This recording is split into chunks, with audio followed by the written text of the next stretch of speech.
Sinabi ni Bishop Melchor Manalili, dapat daw sampalatayanan ang Trinity.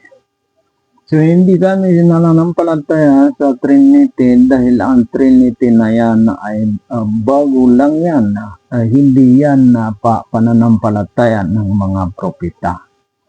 Walang na isang propeta na naniniwala na ang Diyos ay may tatlong persona. Bagkus ang paniniwala ng mga propeta ay iisa lamang ang Diyos, wala ng iba. La ilaha illallah, walang Diyos maliban kay Allah. So yan, sinabi ng Allah, Qul huwallahu ahad, Allahu samad, lam yalid walam yulad walam yakul lahu kufuwan ahad. Ang Allah ay iisa, siya ang sandigan ng lahat ng mga nilikha. Hindi siya nagkaanak at hindi siya ipinanganak. Siyang Allah ay walang katulad kahit isa. Walang katulad ng Allah. So ganun din naman ang nakasulat sa Biblia. Sa Isaiah 46:9, sinabi ng Diyos sa Biblia, ako ang Diyos, walang gaya ko.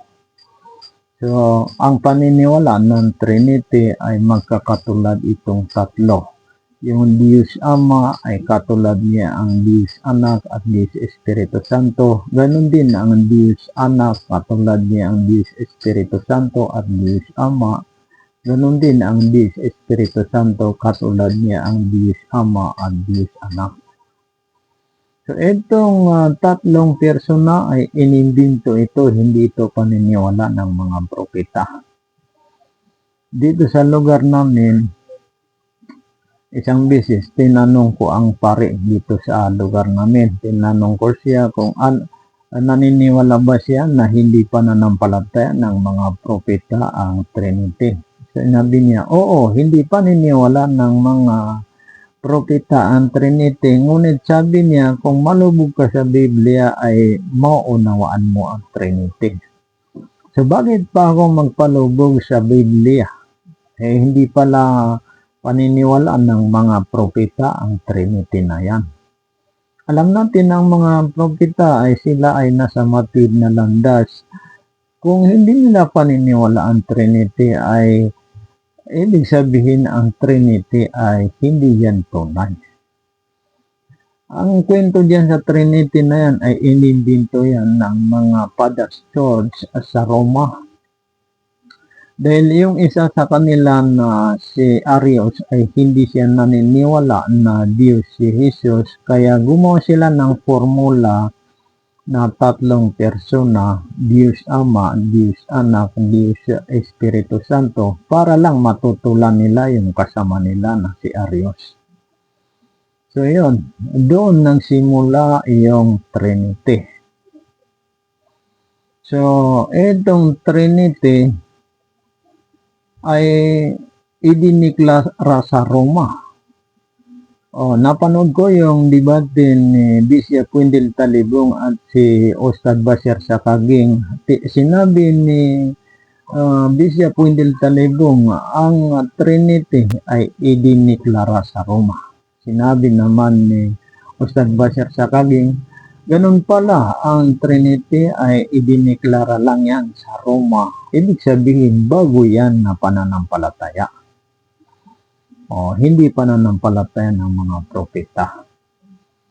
So, kung hindi paniniwala ng mga propeta ang Trinity, ibig sabihin na maling pananampalataya ito. Itong Diyos na may anak, itong Diyos na may Espiritu Santo.